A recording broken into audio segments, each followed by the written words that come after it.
آمنت بالله صدق الله مولانا العظيم وصدق رسوله النبي الكريم ونحن على ذلك من الشاهدين والشاكرين والحمد لله رب العالمين.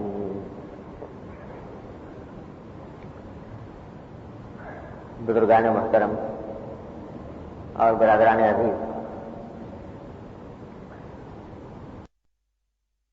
پچھلے کچھ عرصے سے سورہ مومنون کی ابتدائی آیات کی تشریح کا سلسلہ چل رہا ہے اور کچھ آیتوں کا بیان ہو چکا. جو آیتیں باقی ہیں ان کی تشریح و تفسیر کا بھی ارادہ ہے. اللہ تبارک و تعالیٰ اس کی توفیق عطا فرمائے. لیکن آج اس موضوع سے تھوڑا سا ہٹ کر دل پر یہ بات وارد ہوئی اور اس کا تقاضا ہوا کہ جو آیت میں نے ابھی آپ کے سامنے پڑھی اس کے بارے میں کچھ عرض کروں.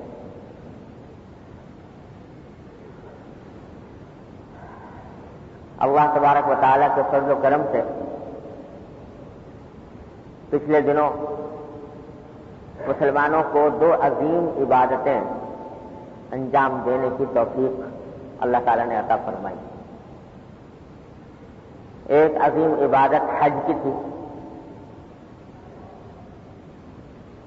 جو ان حضرات کو اس کی سعادت اللہ تعالیٰ نے عطا فرمائی جو سفر حج پر گئے. اور اللہ تعالیٰ کا جتنا شکر ادا کیا جائے کم ہے کہ اس ناکارہ کو بھی اپنے کسی استحقاق کے بغیر اللہ تبارک و تعالیٰ نے اس سال حج بیت اللہ کی سعادت عطا فرمائی. اور دوسری عظیم عبادت وہ ہر مسلمان چاہے وہ جس جگہ آباد ہو اللہ تبارک و تعالیٰ نے اس کی توفیق عطا فرمائی اور وہ ہے قربانی کی عبادت. یہ دونوں عبادتیں ایسی ہیں کہ اللہ تبارک و تعالیٰ نے ان کے لیے ایک مخصوص زمانہ مقرر فرمایا ہے، مخصوص وقت مقرر کیا. اسی وقت میں انجام پا سکتی ہیں. اس وقت کے علاوہ اگر کوئی شخص وہ کام کرنا چاہے تو نہیں ہو سکتا. اور عبادتیں ایسی ہیں جیسے نماز ہے، اگرچہ 5 وقت کی نماز فرض ہے لیکن نفلی طور پر آپ جس وقت چاہیں نفلی نماز پڑھ سکتے ہیں. زکوٰۃ اگرچہ سال میں 1 مرتبہ فرض ہوتی ہے لیکن نفلی طور پر صدقہ آپ جب چاہیں کر سکتے ہیں. روزے اگرچہ صرف رمضان میں فرض ہوتے ہیں لیکن نفلی روزہ جب چاہیں رکھ لیں اس کا اجر و ثواب ہے. لیکن حج ایسی عبادت ہے کہ صرف 8 ذی الحجہ سے لے کر اور 12-13 ذی الحجہ تک کا اس کا زمانہ ہے. اس کے علاوہ اگر کوئی شخص نفلی حج کرنا چاہے تو اس زمانے کے علاوہ نہیں کر سکتا. آج بھی میدان عرفات موجود ہے، آج بھی مزدلفہ کا میدان کھلا پڑا ہے، آج بھی منا کے اندر جمرات موجود ہیں. لیکن آج جا کر کوئی مزدلفہ میں وقوف کرنا چاہے سارے دن ساری رات کرتا رہے اس کا حج نہیں ہوگا. آج جا کر کوئی شیطانوں کو جمرات میں کنکریاں مارنا چاہے بڑی آسانی سے مار سکتا ہے لیکن وہ عبادت نہیں، وہ شریعت میں معتبر ہی نہیں، کیونکہ اللہ نے اس کے لیے خاص زمانہ مقرر کیا. اور سکھلانا بتلانا در حقیقت یہ ہے کہ کوئی عمل اپنی ذات میں کوئی حیثیت نہیں رکھتا جب تک ہمارا حکم اس کے ساتھ نہ مل جائے اور جب تک ہمارے نبی کریم صلی اللہ علیہ وسلم کی سنت اس کے ساتھ شامل نہ ہو جائے اس وقت تک وہ عبادت نہیں بنتا. وہی پتھر مارنا ہے آج جا کر مارو کوئی عبادت نہیں، اس دن جا کے مارو اس جمرات کو پتھر تو عظیم الشان عبادت ہے، دعائیں قبول ہو رہی ہیں، اللہ تبارک و تعالیٰ کی رضامندی حاصل ہو رہی ہے۔ وہی میدان عرفات ہے، آج جا کر سارے دن کھڑے رہو اور اللہ کو پکارتے رہو اور ذکر اور تلاوت کرتے رہو اور دعائیں مانگتے رہو، ذکر کا ثواب تو مل جائے گا، لیکن وقوف عرفات کا جو ثواب ہے وہ حاصل نہیں ہوگا، وہ کوئی عبادت نہیں ہوگی باقی رہے۔ سکھلانا یہ ہے کہ جو ہم کہتے ہیں وہ ہے عبادت، اور محض اپنے خیال سے، فکر سے، سوچ سے آدمی کو بنانا چاہے تو وہ کوئی عبادت نہیں کرتا۔ تو حج بھی ایسی عبادت ہے جو مخصوص زمانے میں انجام پاتی ہے اور دنوں میں نہیں۔ قربانی بھی ایسے کہ قربانی بھی اللہ تعالی نے سارے سال میں 3 دن مقرر کر دیے، بس 10، 11، 12 ذی الحجہ، اس میں قربانی عبادت ہے۔ اتنا بڑا اجر و ثواب ہے کہ حدیث میں آتا ہے کہ اللہ تبارک و تعالیٰ کو آج کے دن قربانی کا خون بہانے سے زیادہ محبوب کوئی عبادت نہیں۔ ساری نفلی عبادتیں اس کے آگے ہیٹ ہیں، لیکن کب؟ 10 تاریخ کو، 11 تاریخ کو، 12 تاریخ۔ 12 تاریخ کا سورج غروب ہوا اور وہ عبادت کا زمانہ ختم۔ اب اگر تم چاہو تو ہزارہ اونٹ گائیں ذبح کرو، اس میں کوئی ثواب نہیں، کوئی عبادت نہیں۔ عام دنوں کے اندر جو لوگ جانور ذبح کر کے صدقہ کرتے ہیں نا، وہ صدقہ کا ثواب تو ہے، قربانی کا ثواب نہیں۔ قربانی کی عبادت تو اس کو کہتے ہیں کہ جانور کے گلے پر چھری پھیرتے ہی جب اس کا خون کا فوارہ نکل آئے تو عبادت ادا ہو گئی۔ اب چاہے گوشت خود کھائے آدمی یا دوسرے کو کھلائے یا صدقہ کرے، جو چاہے کرے، وہ الگ معاملہ ہے، لیکن قربانی کی عبادت صرف گلے پر چھری پھیرنے سے ادا ہو جاتی ہے۔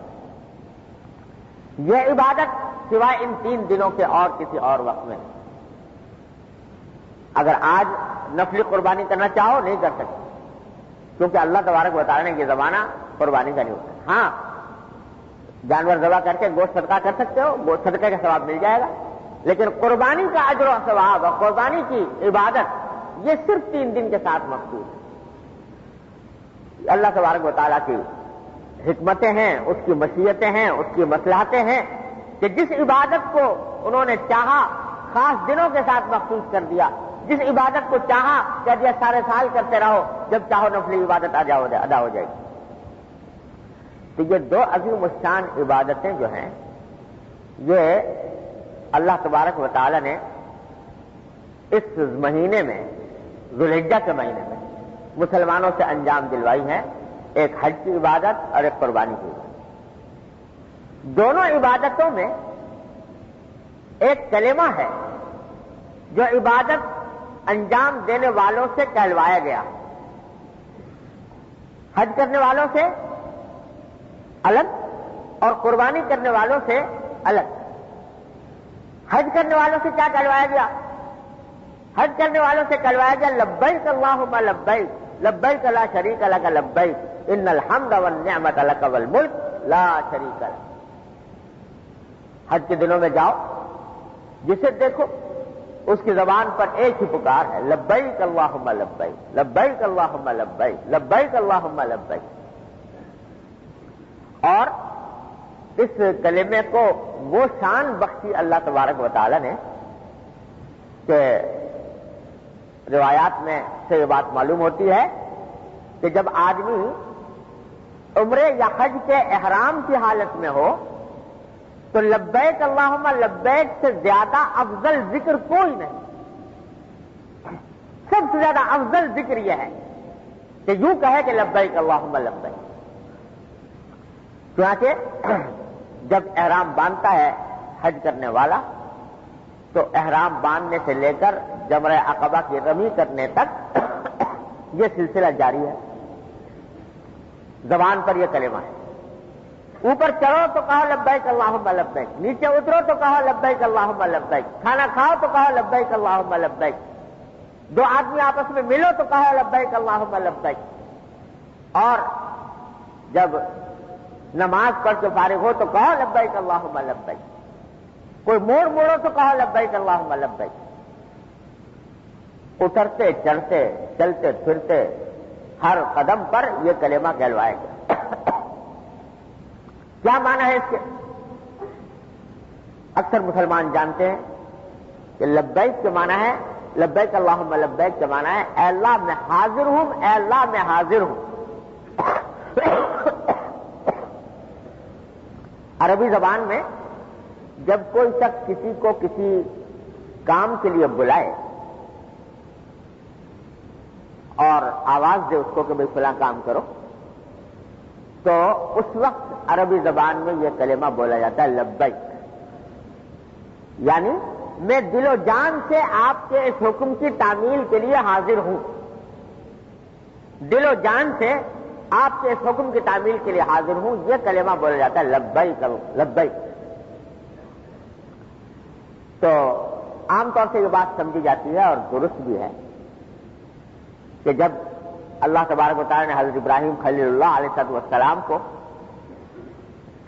بیت اللہ کی تعمیر کا حکم دیا اور انہوں نے بیت اللہ کی تعمیر مکمل فرما لی، تو اس وقت ان کو حکم دیا تھا وَأَذِّن فِي النَّاسِ بِالْحَجِّ،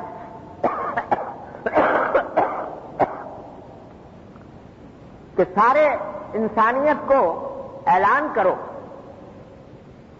اور اعلان کر کے سب کو بلاؤ حج کے لیے. یاتو کا رجال، لوگ پیدل بھی آئیں حج کرنے کے لیے، وعلی کل ضامر، اور ہر سواری پر اونٹ وغیرہ پر بیٹھ کر آئیں. چنانچہ حضرت ابراہیم علیہ السلام نے اللہ تبارک و تعالیٰ کے اس حکم کی تعمیل میں ایک پہاڑ کی چوٹی پر کھڑے ہو کر یہ ساری دنیا کے انسانوں کو آواز دی کہ آؤ اللہ کے گھر کی طرف آؤ اور اللہ تبارک و تعالیٰ کی عبادت یہاں پر آ کر انجام دو. یہ آواز دی اور اللہ تبارک و تعالیٰ نے یہ آواز، حضرت ابراہیم علیہ السلام کی آواز روئے زمین کے کونے کونے تک پہنچا دی. اپنی قدرت کاملہ سے یہ آواز روئے زمین کے ایک ایک گوشے تک پہنچ گئی. تو جب کوئی حج کرنے والا یا عمرہ کرنے والا احرام باندھ کر کہتا ہے لبیک اللہم لبیک، تو در حقیقت یہ حضرت ابراہیم علیہ السلام کی اس پکار کا جواب ہے. حضرت ابراہیم علیہ السلام کے ذریعے اللہ تعالیٰ نے پکار دی تھی کہ آؤ میرے اس گھر کی طرف. تو احرام باندھ کر بندہ حج و عمرے کا احرام باندھ کر کہتا ہے لبیک اللہم لبیک، اے اللہ میں آپ کے اس حکم کی تعمیل میں حاضر ہوں. یہ معنی لبیک اللہم لبیک کے عام طور سے سمجھے جاتے ہیں اور صحیح بھی ہیں، یہی معنی. لیکن ساتھ ساتھ یہ جو بار بار کہلوایا جا رہا ہے، ہر اٹھتے بیٹھتے چلتے پھرتے سوتے جاگتے ایک جگہ سے دوسری جگہ منتقل ہوتے ہوئے، نشیب میں اترتے ہوئے، چڑھائی پہ چڑھتے ہوئے، یہ مختلف اوقات میں جو کہلوایا جا رہا ہے، در حقیقت یہ ایک اور حقیقت ہے جس کی طرف بندے کو متوجہ کیا گیا ہے.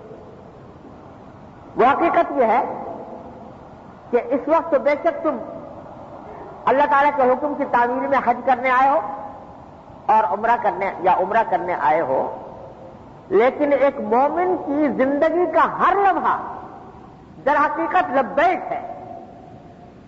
یعنی مومن کی زندگی کے ہر لمحے میں مومن کا کام یہ ہے کہ وہ اللہ تبارک و تعالیٰ کی ہر پکار پر لبیک کرے.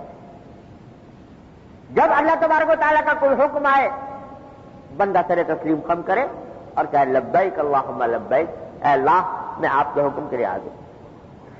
باری تعالیٰ اگر نماز کے لیے بلا رہے ہیں کہے لبیک، باری تعالیٰ روزے کے لیے بلا رہے ہیں کہے لبیک، باری تعالیٰ زکوٰۃ ادا کرنے کے لیے فرما رہے ہیں کہے لبیک، باری تعالیٰ دوسروں کے ساتھ حسن سلوک کے لیے کا مطالبہ فرما رہے ہیں تو کہے لبیک، باری تعالیٰ گناہوں سے بچنے کے لیے فرما رہے ہیں تو کہے لبیک کہ میں آپ کے سارے احکام کے تابع ہوں اور یہی میری زندگی کا وظیفہ ہے کہ جب بھی آپ کی طرف سے کوئی حکم آئے گا میرا سر تسلیم خم ہو جائے گا. جب آپ کی طرف سے کسی چیز کی مناہی ہوگی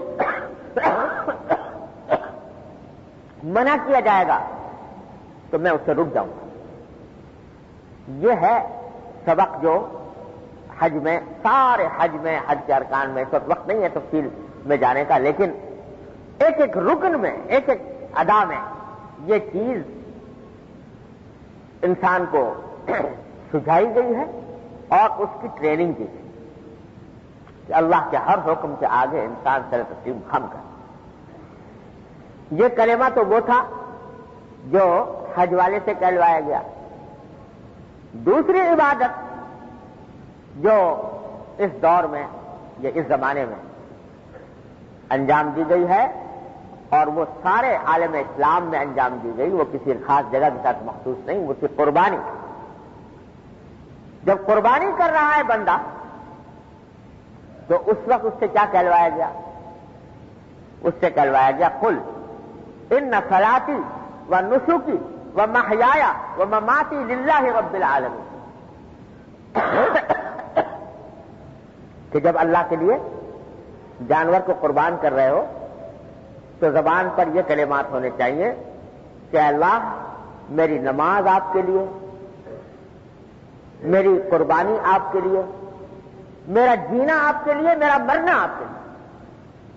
ان صلاتی و نسکی و محیایا و مماتی للہ رب العالمین. میری نماز بھی، میری قربانی بھی، میرا جینا بھی، میرا مرنا بھی اللہ کے لیے ہے جو رب العالمین. یہ کلمہ کہلوایا جا رہا ہے قربانی کے وقت. آپ نے بھی سنا ہوگا کہ بھئی یہ قربانی کرتے وقت یہ کلمہ پڑھنا سنت ہے رسول اللہ صلی اللہ علیہ وسلم. تو بھائی جہاں تک قربانی کا تعلق ہے وہ تو کر رہے ہیں قربانی. اس واسطے اس وقت میں اگر یہ کہا جائے کہ اللہ یہ میری قربانی آپ کے لیے ہے تو بات سمجھ میں آتی ہے، برموقع بات ہے کہ میں یہ قربانی کر رہا ہوں، اللہ قربانی آپ کے لیے ہے. لیکن صرف قربانی کی بات نہیں کی گئی، کہا گیا کہ میری نماز بھی آپ کے لیے، اور نمازی پر بس نہیں، پھر کہا میرا جینا بھی آپ کے لیے، میرا مرنا بھی آپ کے لیے.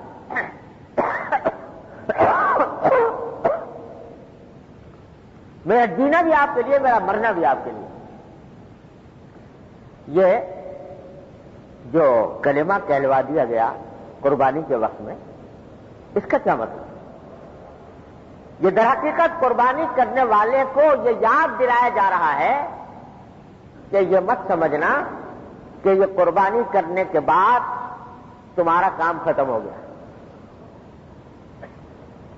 یہ کوئی رسم نہیں ہے جو ادا کر دی گئی، یہ کوئی ایسی عام مذہبوں جیسی رسم نہیں ہے جو ایک مرتبہ ادا کر کے بعد ختم ہو گئی. یہ تو در حقیقت ایک نشانی ہے. یہ جو تم قربانی دے رہے ہو کسی بکرے کی، کسی جانور کی، یہ جو کچھ بھی ہے یہ تو ایک علامت ہے. یہ علامت ہے اس بات کی کہ تم اللہ تبارک و تعالیٰ کے حکم کی تعمیل کے لیے تیار ہو، اور اس علامت کے طور پر تم یہ قربانی کر رہے ہو کہ بھئی اللہ آپ نے فرمایا تھا میں آپ کے حکم کی تعمیل میں یہ کام کر رہا ہوں. لیکن یہ مت سمجھنا کہ بات یہاں پر ختم ہو گئی. تم مومن ہو، اور مومن ہونے کا تقاضا یہ ہے کہ تمہارا جینا، تمہارا مرنا، یہ سب کچھ اللہ کے احکام کے تابع ہونا چاہیے. جینا بھی اللہ کے لیے اور مرنا بھی اللہ کے لیے.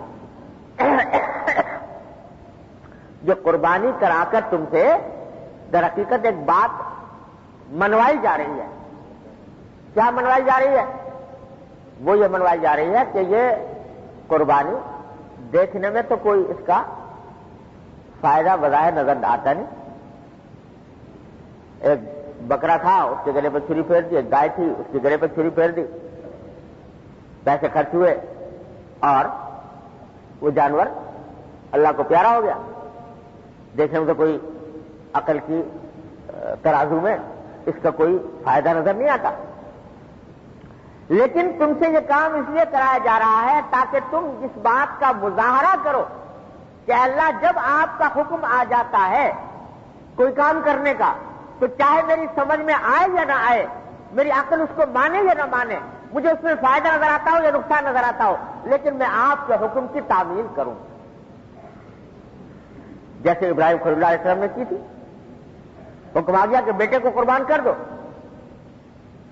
تو بیٹا امنگوں سے مانگا ہوا، مرادوں سے طلب کیا ہوا، دعائیں اس کے لیے کی گئی، اور ابھی اس قابل ہوا کہ چلنے پھرنے کے لائق ہو جائے، باپ کا دست و بازو بنے، باپ کے کام میں ہاتھ بٹائے۔ جب اس قابل ہوا کہا قربان کر دو،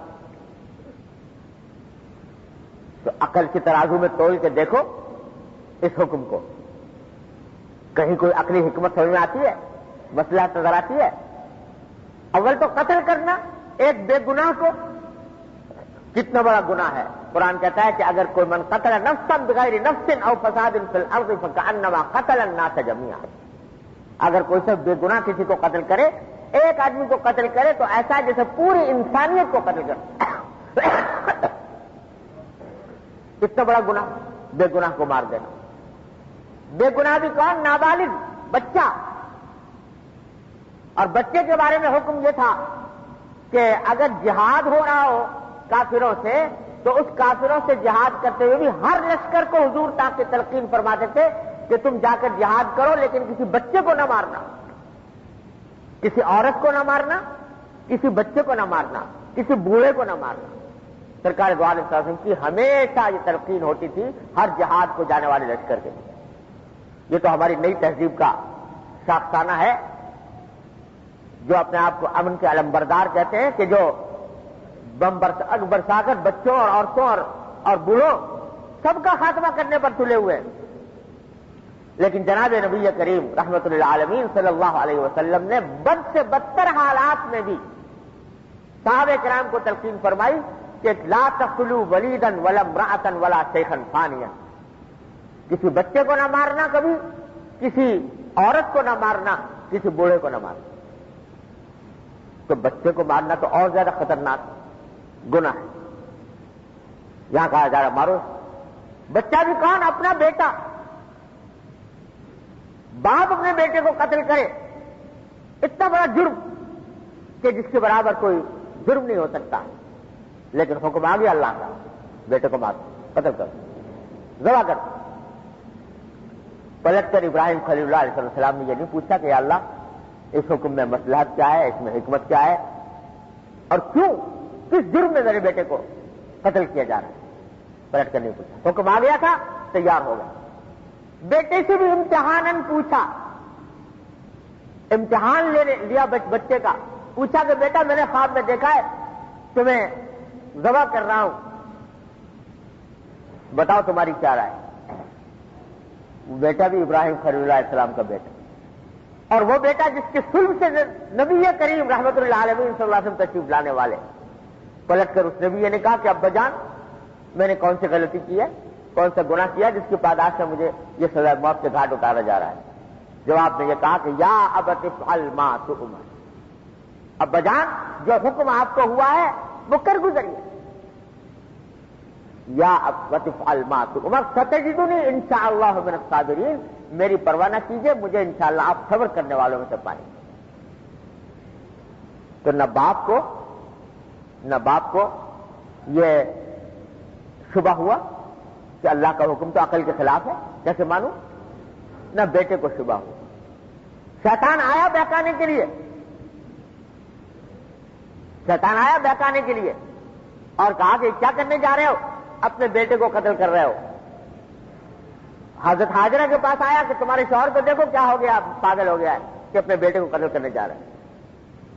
اور اسماعیل علیہ السلام پر بھی آیا کہ دیکھو تمہارے باپ کو کیا جنون طاری ہو گیا، تمہیں قتل کرنے جا رہے ہیں۔ تینوں نے بیک وقت شیطان کو دھتکارا، اور دھتکار کر اللہ تبارک و تعالیٰ کے حکم کے آگے سر تسلیم خم کر دیا۔ آج قیامت تک اللہ تعالیٰ نے یہ سنت جاری کر دی کہ جس طرح انہوں نے شیطان کو دھتکارا تھا، ہر فرزند توحید حج کے موقع پر ان 3 جمرات کے اوپر کنکری مار کر اس واقعے کی یاد کرتا، تو نتیجہ کے لٹا دیا فلما اسلما وصلہ للجبین۔ دونوں اللہ کے حکم کے آگے تابع فرمان بن گئے. باپ نے بیٹے کو پیشانی کے بل لٹا دیا, قرآن کہتا ہے.